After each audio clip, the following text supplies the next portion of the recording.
Hello दोस्तों, इस video में हम जानेंगे प्रतिस्थापन विधि के बारे में। प्रतिस्थापन विधि जो है अक्सर बोर्ड एग्जाम में पूछे जाते हैं। तो आखिर हम बोर्ड एग्जाम में कैसे प्रतिस्थापन विधि बनाएंगे और क्या बोर्ड एग्जाम में जो प्रतिस्थापन विधि बनाए जाते हैं उनका तरीका क्या होता है, उनके बारे में भी इस वीडियो में जानने वाले हैं दोस्तों। तो चलिए जानते हैं, वीडियो को अंत तक जरूर देखें। चलिए वीडियो को शुरू करते हैं। सबसे पहले आज का जो हमारा टॉपिक है दोस्तों वो है प्रतिस्थापन विधि। प्रतिस्थापन विधि जो दोस्तों, ये जो विधि आप देख रहे हैं ये 5 अंक का बोर्ड एग्जाम में आ जाता है कभी कभी, 5 अंक का।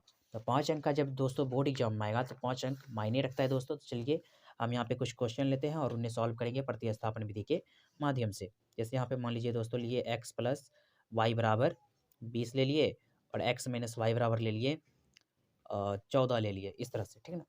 तो सबसे पहले दोस्तों हमें करना क्या होगा कि इस तरह से सबसे पहले लाइन देंगे। लाइन देने के बाद हम यहाँ पे ले देंगे समीकरण 1, समीकरण 2, समीकरण 1 और समीकरण 2, इस तरह से कर दिए। समीकरण 1 और समीकरण 2, आपको इस तरह से दो को समीकरण अगर दिया हुआ रहे तो आपको सिंपली लिखना है समीकरण 1 और समीकरण 2 लिख देंगे।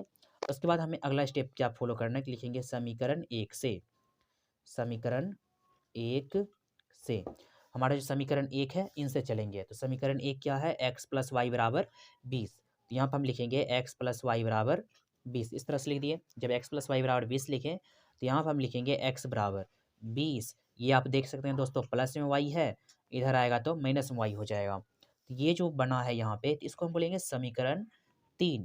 क्या बोलेंगे, समीकरण 3। जब हमारा ये समीकरण 3, क्या क्या स्टेप फॉलो किए, दो को समीकरण था तो समीकरण 1 और समीकरण 2 इस तरह से कर दिए। फिर समीकरण 1 से चले तो x को रहने दिए, तो 20 को भी रहने दिए, प्लस में y था इधर माइनस कर दिए y, इसको मान लिए समीकरण 3। अब ये जो समीकरण 3 है, समीकरण 3 का मान हमें समीकरण 2 में रखने पर, यानी समीकरण 3 का मान हम इसमें पुट करेंगे। कैसे पुट करेंगे, x बराबर है 20 माइनस वाई, तो x के जगह पे हम रख देंगे 20 माइनस वाई। तो चलिए करते हैं, यहाँ पे लिखेंगे हम समीकरण 2 में, समीकरण 2 में समीकरण 3 का मान रखने पर, समीकरण 3 का मान रखने पर क्या करेंगे दोस्तों, समीकरण 2 में हम समीकरण का 3 का मान रखेंगे। सबसे पहले समीकरण 2 को हम लिख लेते हैं। समीकरण 2 है x माइनस वाई बराबर 14। क्या है दोस्तों, x माइनस वाई बराबर 14। तो x का यहाँ पे देख सकते हैं x बराबर है 20 माइनस वाई, तो x के जगह पे हम क्या रखेंगे 20 माइनस वाई, 20 माइनस वाई। फिर यहाँ पे माइनस वाई है तो माइनस वाई रहने देंगे, फिर बराबर हो जाएगा 14, इस तरह से। तो फिर क्या यहाँ पे होगा 20, यहाँ पे माइनस माइनस तो हो जाएगा माइनस 2y। ऐसा क्यों दोस्तों, यहाँ पे हम साइड में लिख देते हैं, माइनस कोमा माइनस बराबर होता है माइनस, लेकिन जुटेगा। क्या होगा दोस्तों, जुटेगा, यानी माइनस माइनस माइनस हो जाएगा लेकिन जुटेगा। वाई वाई 2y बराबर हो जाएगा 14। तो फिर हमें यहाँ पे करना क्या है, माइनस 2y रहने देते हैं, बराबर हो जाएगा ये 14। ये देखिए दोस्तों, प्लस में 20 है, इधर आएगा तो माइनस में 20 हो जाएगा।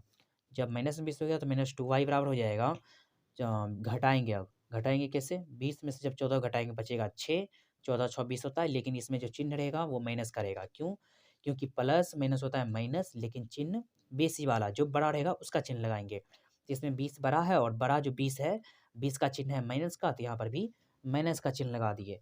अब हमें करना क्या है, y बराबर लिखेंगे -6। ये देखिए दोस्तों गुणाम है, इसके बीच में गुना छिपा हुआ होता है, ठीक ना। तो ये जो गुणाम है इधर आएगा तो भाग में हो जाएगा, तो -2 हो जाएगा, 2 से 2 ये माइनस माइनस कैंसिल, 2 का पहाड़ा पढ़ेंगे, 2 तिया 6, तो y बराबर हो गया 3। ये हो गया इसका आंसर, यानी हमें y का जो वैल्यू है वो पता चल गया। अब हमें क्या क्या करना है कि ये जो y का मान है इसको हम रखेंगे समीकरण 3 में। लिखेंगे समीकरण 3 में y बराबर 3 रखने पर, समीकरण 3 में y बराबर 3 रखने पर सबसे पहले तो हम समीकरण 3 को लिख लेंगे। समीकरण 3 है x बराबर 20 minus y, x 20 minus Y.